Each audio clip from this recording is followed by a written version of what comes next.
상담을 하면은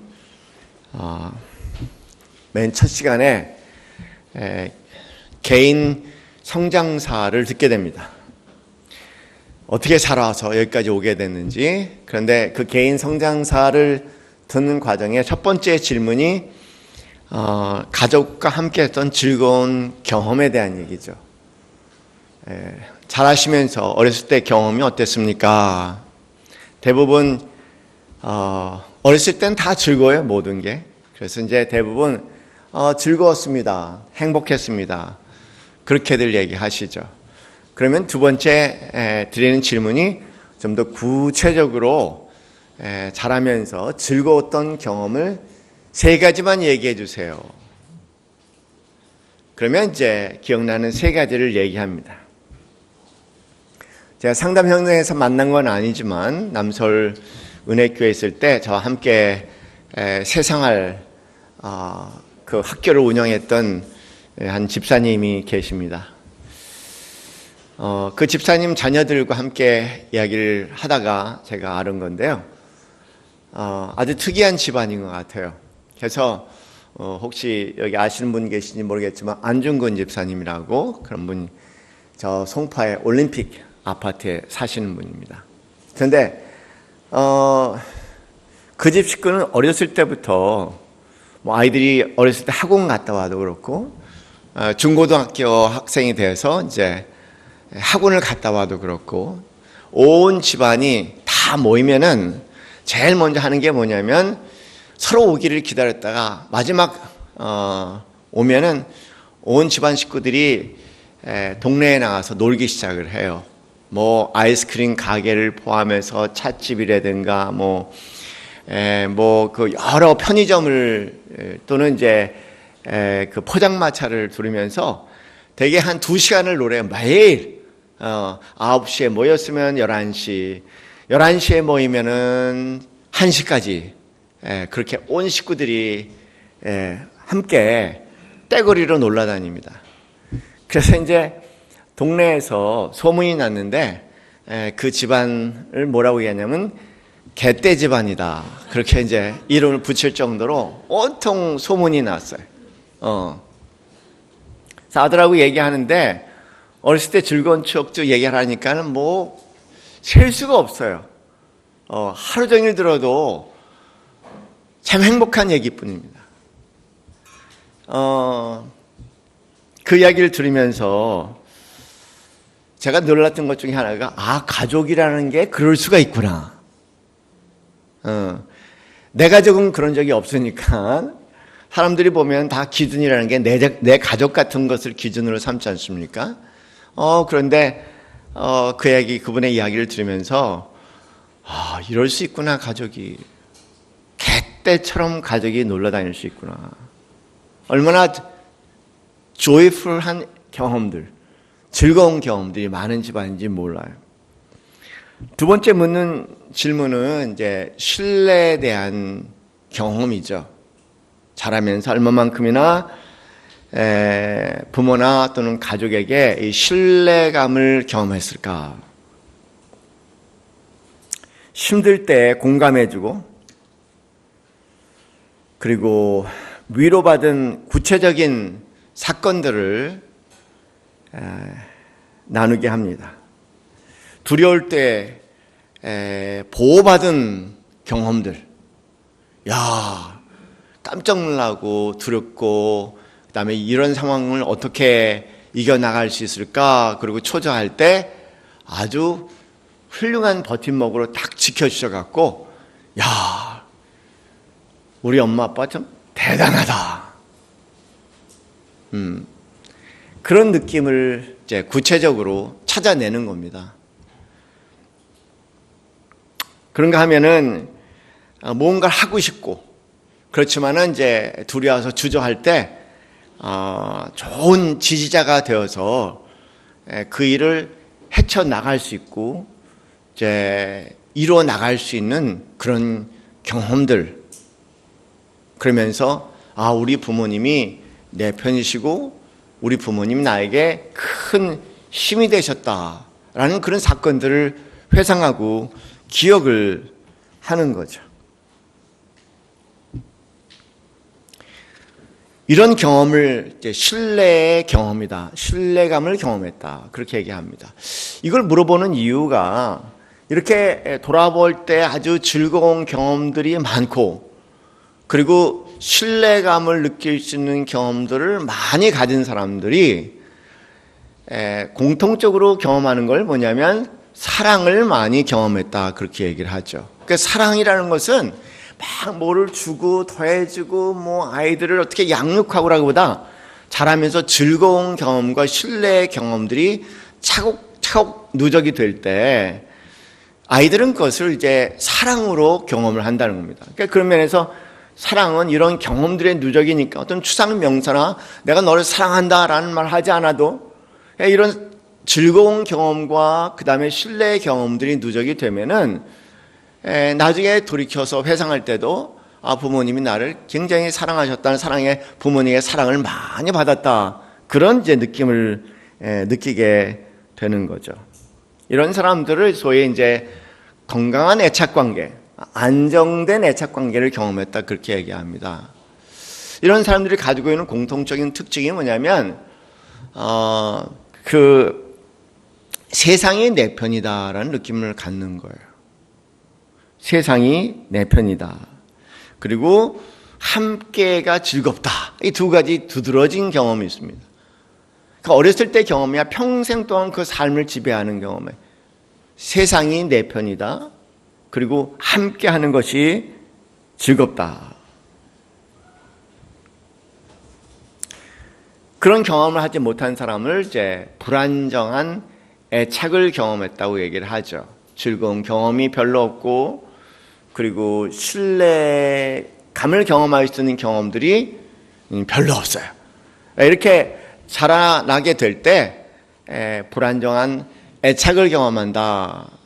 그런데 그 뜻은 무슨 뜻이냐면은 안정된 애착을 경험하며 자란 사람들은 세상이 내 편이다라는 느낌을 느낀다면 이런 불안정한 애착을 경험한 사람들은 세상이 다 남 편이다.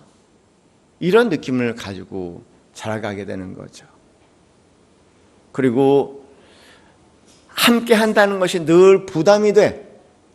그래서 이제 가능하면은 혼자 하려고 하고 또 혼자 있으려고 하고 그러니까 더불어 살아가는 것이 굉장히 불편하고 함께 있어도 알고 보면 혼자 있는 듯한 그런 삶을 살죠. 그리고 말 그대로 그 혼자 있는 것은 참 모순이 돼요. 뭐냐면 혼자 있는 것이 편안한데 인간은 혼자 있는 것은 또 외로워. 그래갖고 불행해. 그래서 아주 묘한 딜레마에 걸려 있게 됩니다. 한번 여러분 상상해 보세요. 내가 만약에 내 마음에 이런 세상이 온통 내 편이다. 세상이 나를 도와주는 것을 즐거워한다. 마치 우리 부모님처럼 세상이 나에게 위로가 되고 세상이 나에게 힘이 된다. 온통 사람들은 나를 도와주려고 한다. 그런 느낌을 가지고 살아가는 사람의 그 전반적인 아우라를 한번 느껴보세요. 상상을 한번 해보세요. 그리고 그들의 얼굴 모습이라든가 그 다음에 그의 몸의 자세라든가 사람들을 바라보고 풍기는 그 모든 그 느낌들을 여러분이 느끼신다면은 상대적으로 그렇지 못한 사람과 얼마나 큰 차이가 있을까. 사람들이 내 편이 아니고 온통 남 편인 것 같다. 사람들은 피해야 할 좀 버거운 존재다. 사람들은 끊임없이 딴지를 거리는 걸림돌이고 방해꾼 같다. 이런 느낌을 느끼며 살아갈 때 두 사람의 삶의 짐과 부담이 얼마나 클지 한번 상상해 보시면 좋을 것 같아요. 안정된 애착관계를 가진 사람들은요, 누군가가 항상 있어. 혼자라는 느낌이 안 들어. 아무도 없어도 혼자라는 느낌이 들지 않는 거예요. 누군가 함께 있다는 느낌이 있어. 그래서 항상 그 속이 충만감으로 차 있죠. 참 희한해요. 아주 희한합니다. 그런데 불안정한 애착을 경험한 사람은, 즐거운 경험과 신뢰의 경험을 경험하지 못한 사람들은 내면의 세계에 없어요, 아무도. 말 그대로 그냥 여러분 우리 찬양할 때 황무지라고 얘기했지 않습니까? 황무지와 같아 속이 텅 비어 있어요. 공허하고 텅 비어 있어. 황무지와 같아. 그래서 혼자 있을 때도 외롭지만, 혼자라는 느끼지만, 함께 있으면서도 불편하고, 함께 있으면서도 혼자라는 그런 느낌을 느끼며 살아가게 됩니다. 안정된 애착을 가진 사람들은 대화하는 걸 즐기고, 서로 갈등 가운데 있는데도 대화로 그것을 잘 진행하면서 창의적인 어떤 문제 해결 방법을 풀어내갔고요. 오히려 갈등을 통해서 다 가까워지고, 그 갈등을 통해서 너도 만족할 수 있고 나도 만족할 수 있는 그런 승승의 해결책들을 모색해낼 수 있는 아주 천부적인 소질을 갖게 되죠. 대부분 불안정한 애착을 가진 사람들은 그 승패 근성이 굉장히 커요. 그러니까 내가 하는 방식으로 되지 않으면은 된 게 아니야. 내 방식만이 옳고 당신의 방식은 틀렸다는 겁니다. 그래서 얘기하다 보면 더 깊은 갈등 가운데 빠지게 되죠. 뭐 쉽게 얘기하면 그렇게 얘기할 수 있을 거예요. 이게 안정된 애착 가운데 자란 사람들은 함께 있는 게 즐거워요, 그냥요. 함께 있는 게 즐거운데 그렇지 않은 사람들은 즐겁지가 않죠.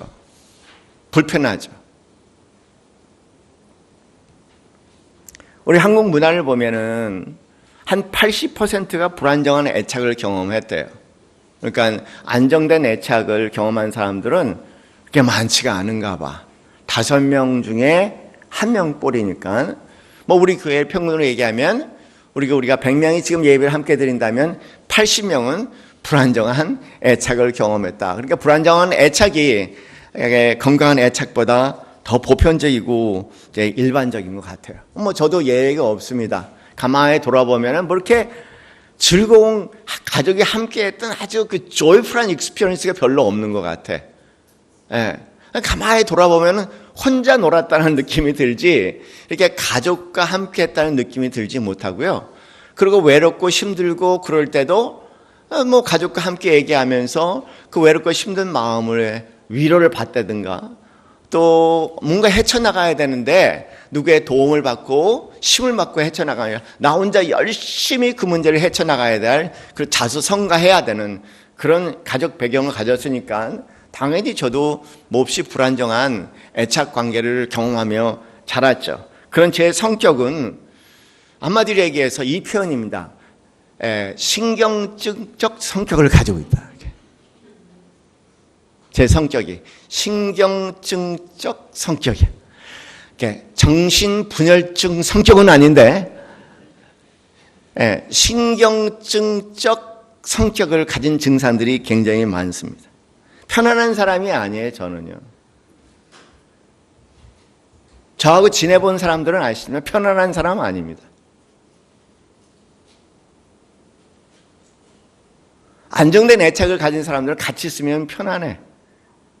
그런데 뭔지 모르게 안정하지 않은 사람은, 이 안정된 애착을 경험하지 못한 사람은 자라면서 열심히는 살지만 그 열심히 모든 사람들은 뭔가 불편하게 만들어요. 그리고 안정된 애착을 가진 사람들은 즐겁죠, 함께 있는 게. 근데 안정하지 않은 사람의 애착 관계를 안정되지 않은 애착 관계를 경험한 사람들은 뭘 항상 진지하고 심각해. 항상 진지하고 심각해. 맛있는 거 즐거운 거 먹으러 가서도 얘기하다 보면 또 심각하고 진지한 얘기가 나와. 그래서 즐겁게 먹는 사람마저 짜증나게 만드는 아주 특이한 열심을 가지고 있는 사람들.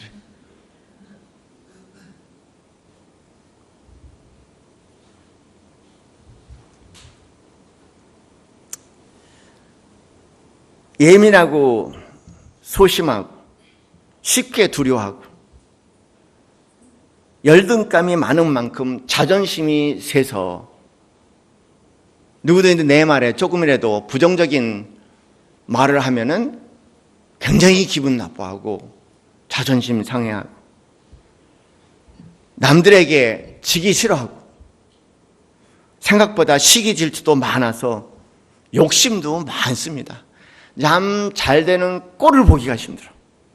앞에서는 그냥 축하합니다 그러지만 속은 뒤집혀.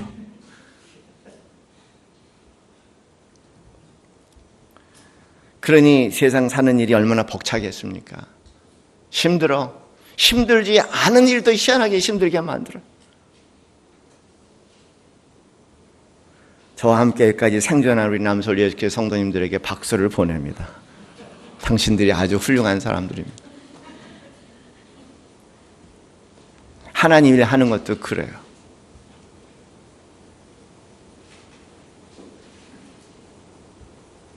그러던 중 어느 날 시편 111편을 묵상했습니다. 자주 봤던 말씀인데 그날은 그렇죠. 하나님 말씀을 아무리 봐도요. 성령님이 역사해야지 그 마을이 내 삶의 실제가 되기 시작해요. 하나님 말씀을 아무리 암송해도 어느 날 암송되는 말씀에 성령께서 역사하셔야지 그게 나의 실제의 경험이 되는 거죠.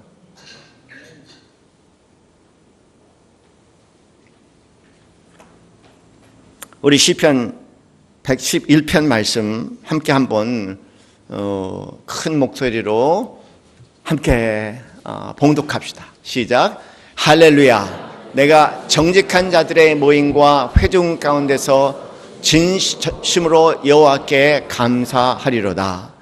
여호와께서 행하시는 일들이 크시오니 이를 즐거워하는 자들이 다 기리는도다. 그의 행하시는 일이 존귀하고 엄미하며 그의 공의가 영원히 서 있도다. 그의 기적을 사람이 기억하게 하셨으니 여호와는 은혜로우시고 자비로우시도다. 여호와께서 자기를 경외하는 자들에게 양식을 주시며 그의 언약을 영원히 기억하시로다. 그가 그들에게 문나라의 기업을 주사 그가 행하시는 일의 능력을 그들에게 알리셨도다. 그의 손이 하는 일은 진실과 정의며 그의 법도는 다 확실하니 영원 무궁토록 정하신 바여 진실과 정의로 행하신 바로다.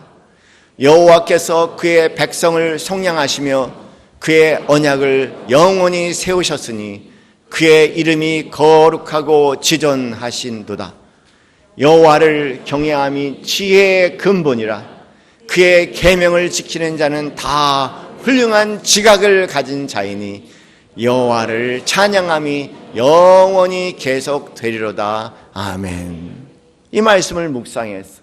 그날 성령님이 임하시면서 기억하기 시작했습니다. 돌아보기 시작했어요. 인생을 돌아봤습니다. 인생을 회고하기 시작했습니다. 도대체 여호와 하나님이 내 삶에 어떤 기이한 일들을 행하셨을까? 하나님이 그 위대한 능력으로 내 삶에 어떻게 역사하셨을까? 그런 일들을 예수님 믿고 난 후부터 곰곰이 헤아리기 시작을 했습니다. 그러니까 1978년 10월 13일 날 예수님을 영접을 했으니까 그때 회고하기로 근 25년의 삶을 돌아보기 시작했어요. 긴 시간이죠. 25년의 삶을 그날 가만히 회고하면서 바라보니까 답은 딱 하나야. 하나님은 위대하시다. 수없는 인생의 끝자락에서 나를 도우셨고 절벽의 끝자락에서 나를 붙드셨고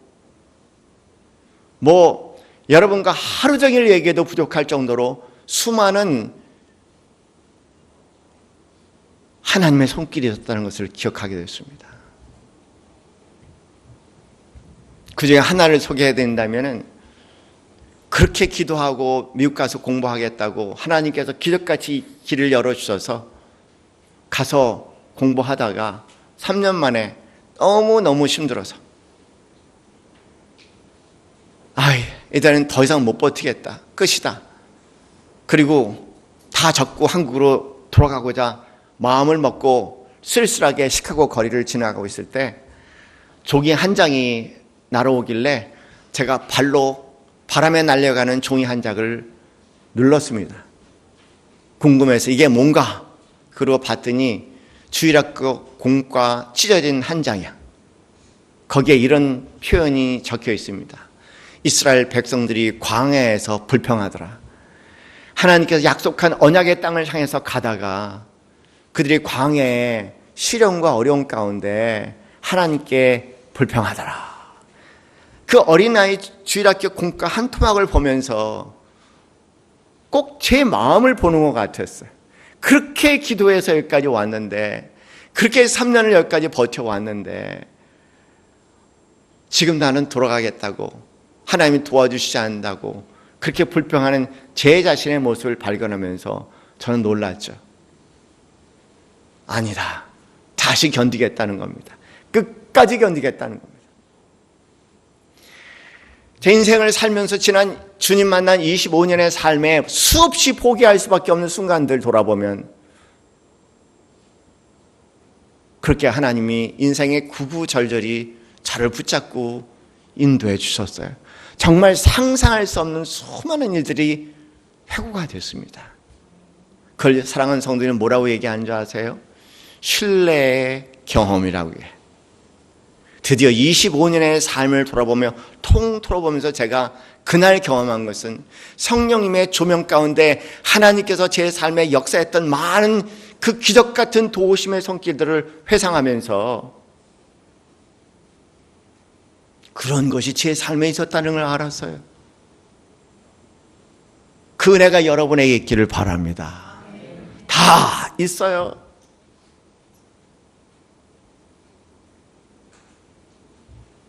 그래서 신뢰, 의지해야 할 하나님이 아니라 진실로 의지할 수 있는 하나님이 된 거죠. 신뢰할 수 있는 하나님이 된 거야.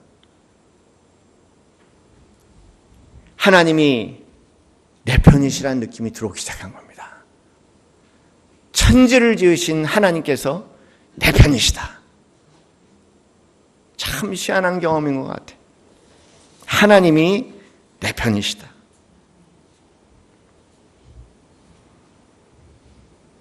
빌립보서 4장 13절 말씀 여러분이 내게 능력 주시는 자에서 내가 모든 것을 할 수 있다는 말씀이 있어요. 그런데 12절 바로 앞에 말씀을 보면 내가 비천에 처할 줄도 알고 풍부에 처할 줄도 알아 모든 일 곧 배부름과 배고픔과 풍부와 궁핍에도 처할 줄 아는 일체의 비결을 배웠다는 말씀이 있는 걸 보면서 이 두 가지 말씀이 그날 저한테 내게 능력 주신 자 안에서 내가 모든 것을 전 할 수 있다가 아니라 감당할 수 있느니라 라는 말씀으로 느껴지더라고요. 감당할 수 있다. 사랑하는 성, 할 수 있다보다 더 중요한 것은 감당할 수 있다는 거예요. 내 삶에 다가오는 많은 일들이 있어요. 그때마다 내게 능력 주시는 자에서 내가 감당할 수 있다. 문제는 사람하고의 싸움이 아니라는 거예요.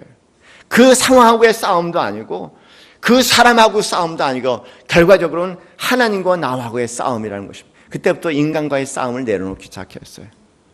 상황과의 싸움도 내려놓기 시작했습니다. 하나님과의 싸움에 이스라엘이라는 우리 공부했지 않습니까? 그 이스라엘이라는 뜻은 하나님과 씨름하는 자예요. 인간과 씨름하는 자가 아니고 상황과 씨름하는 자가 아니고 하나님과 씨름하는 자, 하나님과 매달려 씨름하는 자입니다. 그 안에서 해결책을 찾는 자입니다. 돌아보면 인간하고 씨름해봤자 뻔해. 아무것도 해결된 거 없어요. 하나님이 그를 건드려서 나를 돕지 않는 한 내가 그를 씨름해서 그를 이긴다고 해도 그는 나를 도울 수 없는 자라는 걸 여러분 우리 아시잖아요.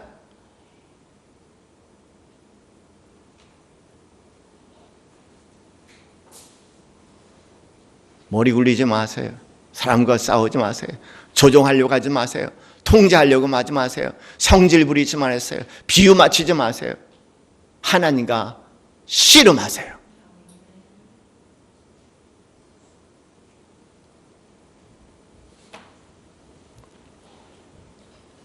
시편 118편 말씀은 저는 가장 위대한 성경의 말씀이라고 생각해요. 우리 다시 한번 읽어봅시다. 시편 118편 6절로부터 9절까지의 말씀만 올려주시면 우리 정체 한번 읽어봅시다. 시작. 여호와는 내 편이시라.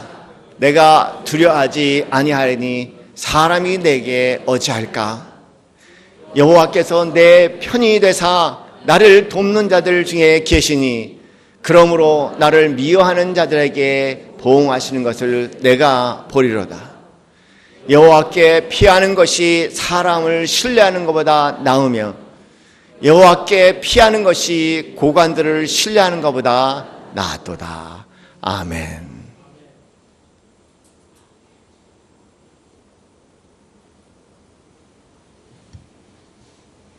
여호와는 내 편이시라. 그날 그 시간 성령께서 임하셨을 때 내 지나온 25년의 삶을 회고해 주시면서 단 한마디, 여호와는 내 편이셨고 여호와는 내 편이시고 여호와는 내 편이실 겁니다. 영원토록.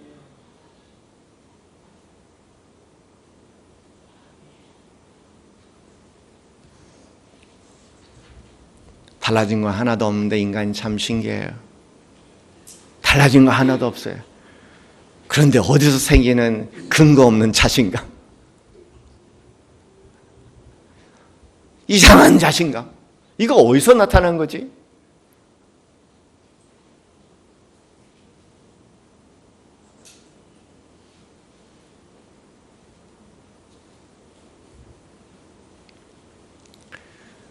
폭력의 기억이라는 책을 보면은 그런 대목이 나옵니다.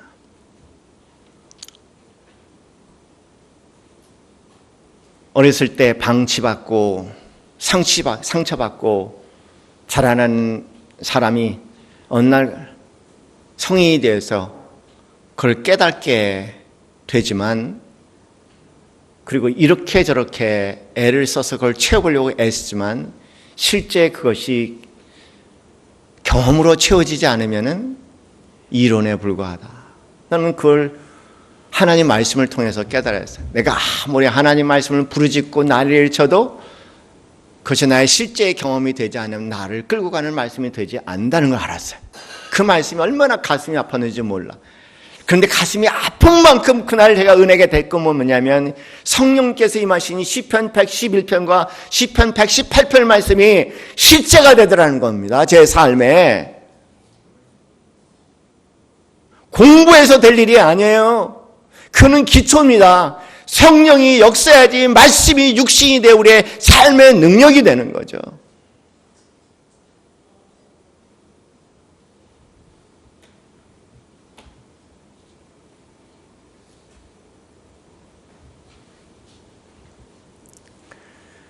인류 역사상 최고의 과학자로 이야기하는 아인슈타인은 이런 말을 했습니다. 모든 것은 우주가 내 편이냐, 우주가 내게 우호적이냐, 아니면 적대적이냐에 달려있다. 천재 같은 말입니다. 그러니까 사람의 삶의 질의 차이는 단순하다는 거예요. 온 우주가 나에게 호의적이냐, 그렇지 않으면 적대적이냐. 작게 얘기하면 내 주위에 있는 사람들이 나에게 우호적이라고 느껴지냐, 그렇지 않으면 나에게 대응하는 내가 이기고 싸워야 할 적대적인 대상이냐. 온 세상의 사람들이 나를 돕고자 하는 사람이냐, 그렇지 않으면 내가 싸워서 이기고 쟁취해야 될 대상들이냐. 거기에 있다는 거예요, 차이가.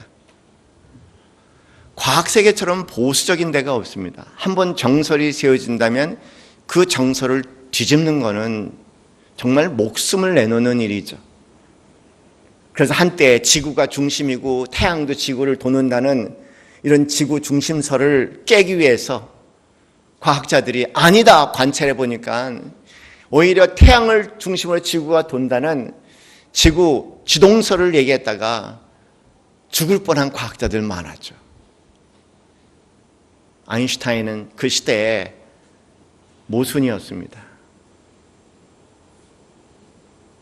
정말 사장될 수 있는 그런 위험 속에서 바로 시편 118편이 그들의 그 삶의 비밀이 된 거죠. 이 말씀이 가슴에 늘 담고 살았던 아인슈타인은 그 상황 가운데서도 내가 진리를 향해서 가고 있으니 하나님이 내 편이시다라는 확고한 확신 가운데 과학계의 왕따와 사장의 위협 가운데서도 끝까지 자기의 주장을 펼치면서 인류 역사상 가장 위대한 과학의 업적이라고 얘기하는 상대성 원리를 발표를 한 사람입니다.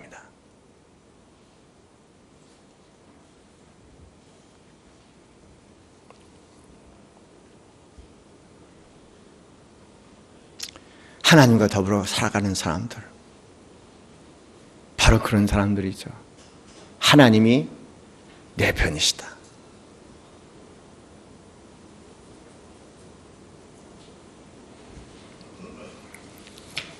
(1978년) 한 분을 통해서 예수님을 영접하게 됐습니다.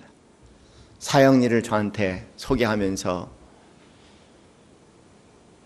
네 가지 영적 진리에 대한 얘기를 하는 첫 번째 진리가 그거였습니다.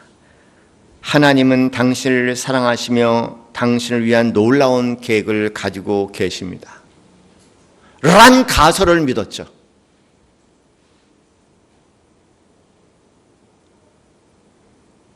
제가 알 게 뭡니까? 예수님을 만나는 그날 1, 2, 3, 4 그러면서 1. 하나님은 당신을 사랑하시며 당신을 위한 놀라운 계획을 가지고 있습니다. 경험은 아니에요. 검증된 것도 아닙니다. 그 상황은 뭔지 모르게 이거라도 붙잡고 싶은 마음에 믿었죠. 그러니 가설이죠. 그 가설의 긴 삶, 25년의 긴 삶 돌아보면서 가설이 아니라 25년 만에 기도 가운데 제가 경험한 것은 실제라는 거예요. 도우 쉬었다. 도우 쉴 것이다. 놀라운 계획을 가지고 계시다가 아니라 놀라운 계획을 가지고 계셨구나.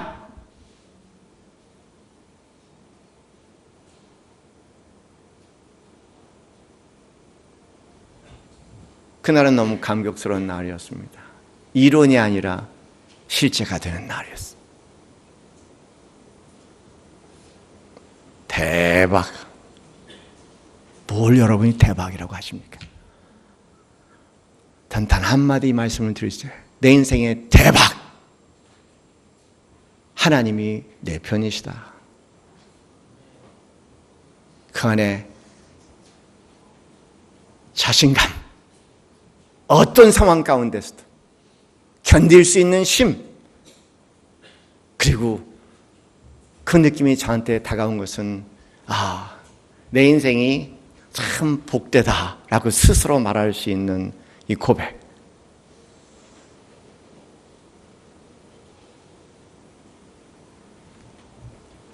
제가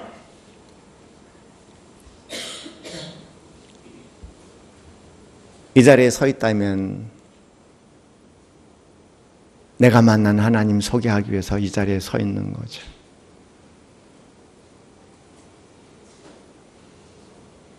나에게 진심으로 구원되셨던, 그리고 구원되시고 구원되실 그분을 여러분에게 아주 분명하게 말씀드리기 위해서 목사라 소명받았고 강단에 서 있고 알고 보면 궁극적으로 그 한 가지 목표를 향해서 가고 있습니다. 교회라는 것은 그 은혜를 경험한, 그 놀라운 은혜를 경험한 그 은혜 가운데 살아가는 사람들의 공동체입니다. 그리고 그들이 하는 일은 단 한 가지, 그 놀라운 은혜의 증인되어서 대박나는 인생, 황폐하고 황무지 같은 살아가는 인생들에게 그만 자그만 희망의 불길을 붙여주는, 그것이 교회가 서 있어야 할 자리입니다. 제가 솔직히 고백드릴게요. 여러분, 하나님을 사랑한다는 것이 뭐를 의미합니까?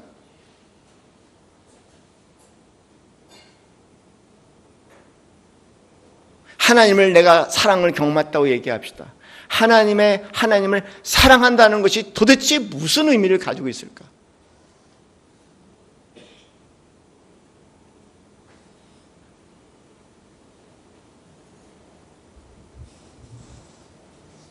어느 날 제가 깨달은 겁니다. 회개 많이 했어요. 하나님 사랑합니다, 사랑합니다라는 말이 얼마나 거짓말이었는지. 얼마나 거짓말이었는지. 하나님을 사랑한다는 게 무슨 말이냐는 거예요. 하나님을 사랑한다는 것은 하나님의 소원을 이루어주는 거잖아요.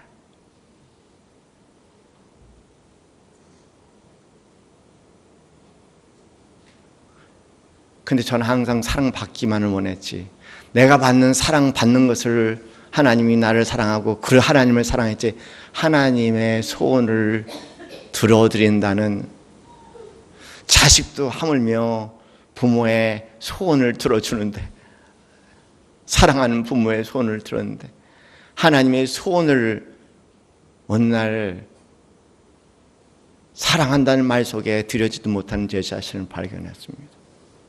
너무나 부끄럽고 회개했어요. 하나님의 소원은 이겁니다. 마태복음 28장 19절 20절에 있는 말씀이죠. 너희는 가서 모든 족속으로 제자를 삼고 성부와 성자와 성령의 이름으로 세례를 베풀고 내가 너희에게 분부한 것을 가르쳐 행하게 하라.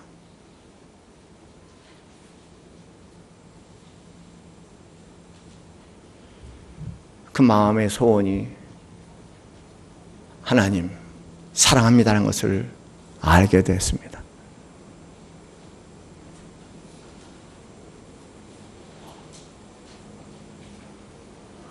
그분의 사랑, 그분을 향한 사랑이 아우러져 진짜 사랑의 깊이에 깊이 들어가시는 우리 사랑하시는 성도들 되시기를 주님의 이름으로 축원합니다. 이 시간 우리 함께 기도합시다.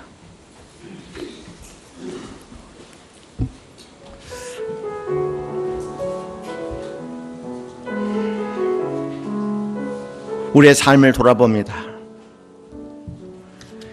죽을 뻔한 사건들이 수없이 많았습니다.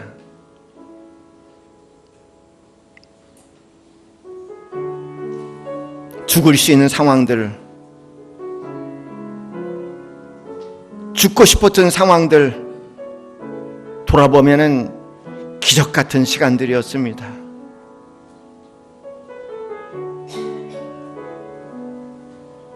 모든 사람들에게 더 이상 도움을 기대할 수 없었던, 오히려 비난과 책망의 순간들 가운데, 인생의 왕따 가운데 망연자실하게 걸어가고 있을 때 거기에 내렸던 하나님의 뜻밖의 도움의 손길들이 있었습니다. 돌아보세요. 우리의 불행은 다른 것이 아니라, 하나님에 대한 신뢰함의 부족함은 다른 데인 것이 아니라 그것을 기억하지 못하는 것입니다. 돌아보세요. 포기하고 싶었던 인생의 많은 순간들, 결혼마저 포기하고 싶었던 수많은 순간들, 아니 포기하고 혼자 남았던 순간들, 어떻게 살 수 있을까? 내가 어떻게 살 수 있을까? 큰 불안함과 두려움 깊은 곳에 있을 때에도 결과적으로는 살아가기 계신 하나님의 손길이 거기에 있었습니다. 기억하세요. 기억하세요.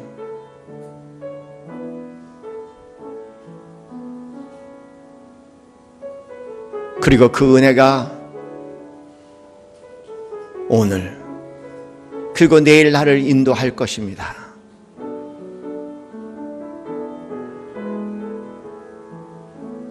그 은혜가 충만하면 사랑합니다라는 고백이 주님 만나지 못해 황무저같이 홀로 걸어가는 인생에